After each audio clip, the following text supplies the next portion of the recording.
Hey, it's L.A. Lloyd. It is the final show of 2023 for the Rock 30, and I wanted to end it because a lot of finalities going on this year. We got Kevin Martin of Candlebox, who just came off an amazing tour, but also is going to be doing a big acoustic couple of shows for Riptide.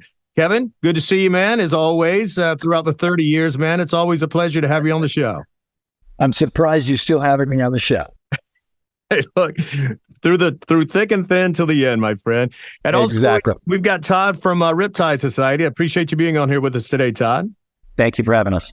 Well, I'm glad that you've got Todd on here today with Riptide as well, because, we've got a lot of listeners that are hearing the Rock 30 all over the country and not just in Texas where the benefit shows are going to be going on. So for that listener today that's going to be hearing a lot about Riptide, maybe talk about the foundation itself, and then how you and Todd got together and started working on this. Well, I've been trying to give back to a community for a long time with Candlebox.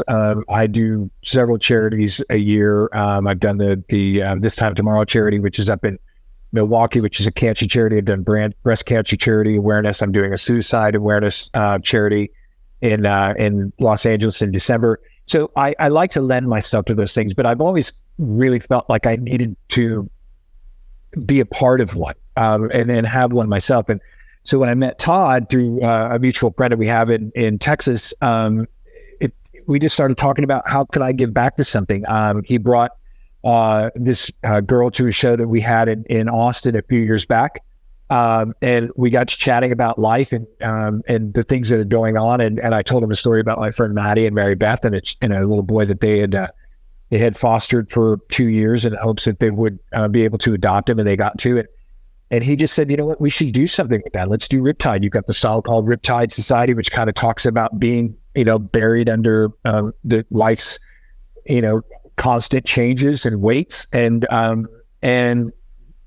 I just immediately was like, yeah, let's do that. That's exactly what I want to do. So it really just kind of started out of a, conversation between friends, and it's turned into, something pretty spectacular. I mean, this is our inaugural event, and we've got Shine Down and 3 Doors Down on it. And hopefully we can turn it into a festival at some point, in the next few years and really grow it into something pretty spectacular, because the foster care system in the United States is flawed, and it's flawed and terribly. And if there's things that we can do to make those lives of these young boys and girls better, then I'm happy to do that. Well, let me turn it over to Todd a little bit, because I wanted to read the mission that's stated on the website, and it says to help young adults and at-risk youth through hands-on mentorship opportunities and events by partnering with outreach organizations, professionals, and service providers. That's a great mission statement.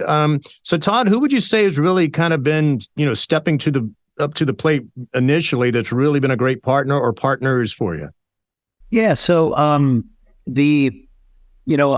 I had helped co-found a foundation that helped foster kids when they aged out of foster care. And I worked with them. The organization is still going great. And we helped kids when the baton is dropped, sometimes when they're 18. And, they need a lot of help in life that typically parents are there to navigate the difficult things to be able to do. College, is it training? Is it what kind of job? Do you need medical attention? Do you need eyeglasses? I mean, there's a lot of great foster organizations out there, and they're a safe place for the kids to be.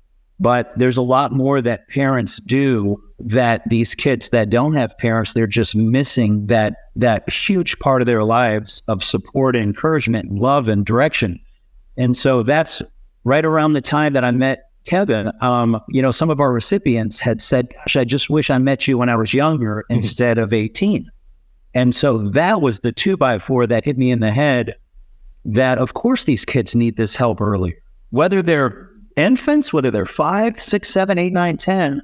And so that was a great time to start something new. I was a huge fan of Kevin's and Candlebox, and then meeting him and seeing what an incredible human being he was to this friend who is just a favor who was her first choice for a concert at 14 years old post-COVID. And Kevin rolled the red carpet out to her and gave her so much attention that I thought I would love to do something with him.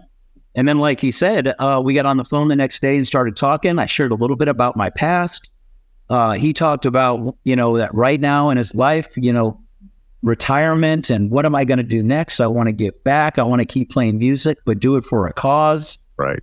And we just very quickly put this together. And then the dam started opening left and right with Lava Cantina saying, oh my gosh, get in here and we'll be your venue. We'll give you a Saturday night in December. Yeah. And staff and marketing and the whole turnkey situation. Same thing happened with Hotspot. Right.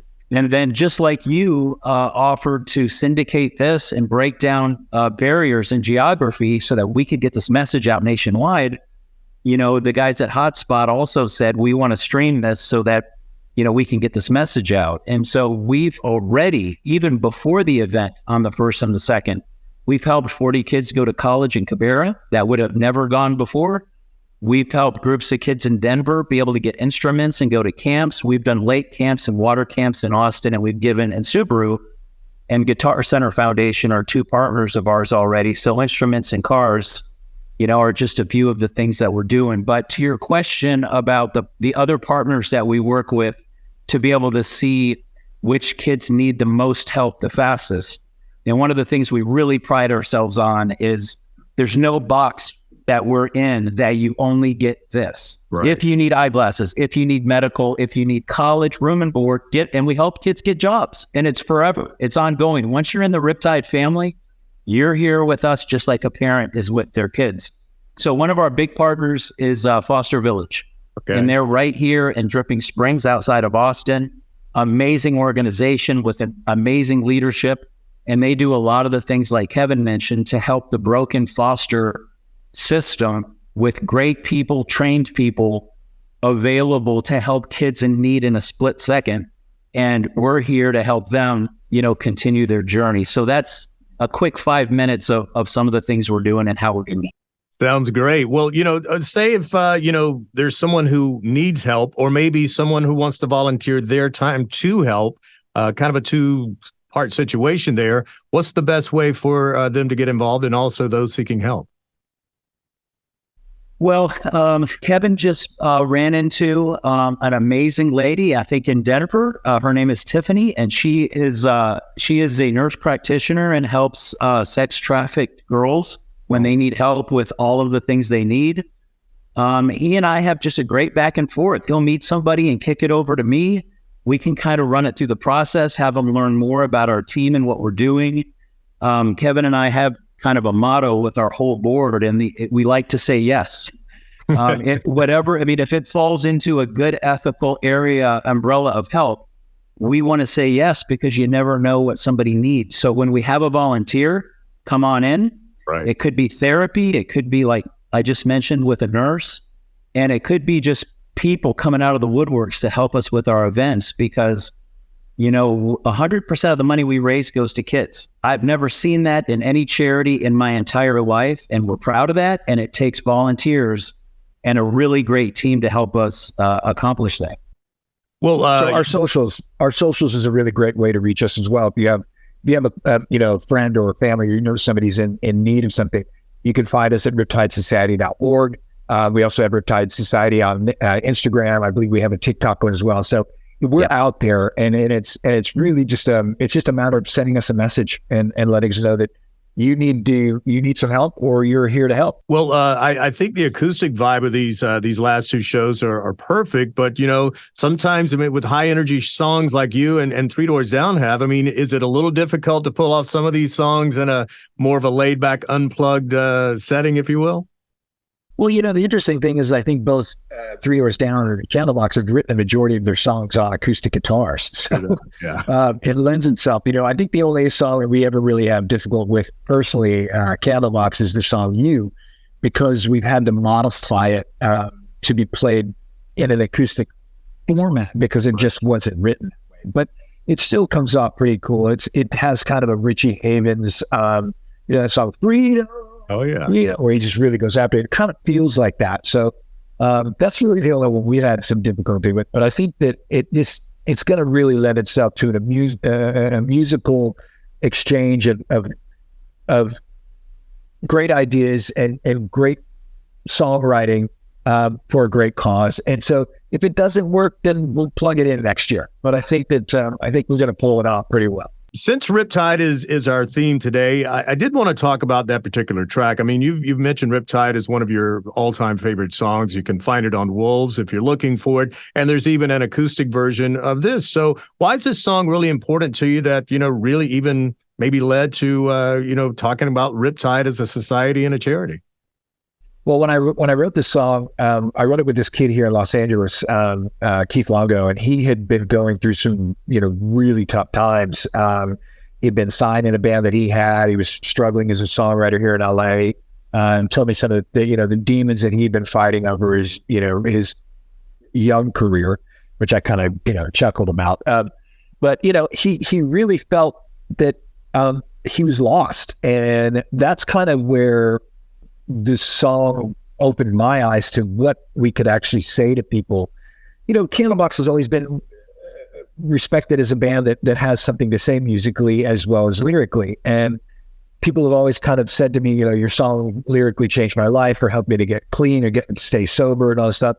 So I wanted to make sure that the song lyrically was in the same vein as what I had always sung before. And it was my first time writing with somebody outside of Candlebox for a record. So when it came time to use this for the single and for the background track of the foundation, there are words in there that can really, make you feel as though you are drowning. And we've all been there in our lives. I've been there as a musician.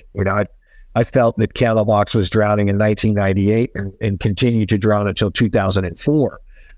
So there are those moments as a human being or as an artist or a musician or a friend or a husband or a brother or an uncle, whatever it is, where you don't know how to ask for help and you don't know what it is that you're experiencing. So if that's what we can do with Riptide, where people can hear this song and they can say, I feel that and I want to be a part of that because this is how I got through it, or I feel that and I'm not sure how to get through it, and maybe I can reach out to somebody and get some help. That's what we're hoping to do with it. So that's why the song was, I think, so important to not only myself, but to Todd and Riptide Society in general. Yeah, Todd, would you like to add anything on your personal feelings on that particular track as well? It's one of those things that really did fall together when we were talking about what to name the foundation, and the song was just sitting right there. And then, we put together a real cool video. Kevin already had an acoustic video going together, and then we had a lot of footage captured already from some of the events and the kids and the partnerships we had. And that'll be showing, you'll see that at the event up on the screen, throughout the night. But,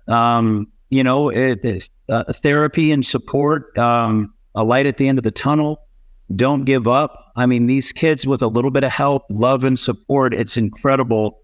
What we can do together, and through the partnerships. You gotta believe. Yeah.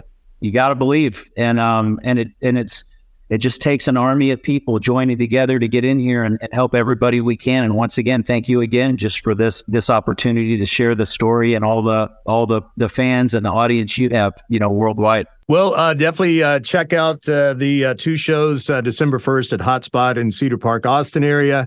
And then we've got another show there up in Dallas at the Lava Cantina, December 2nd. Can you give out the website one more time for people listening today who want to check it out? Yeah, riptidesociety.org. That's RIPTIDESOCIETY.org.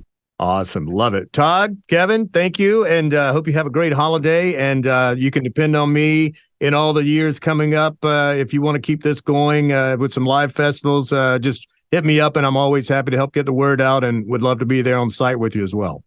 Well, thank you, brother. Appreciate you so much.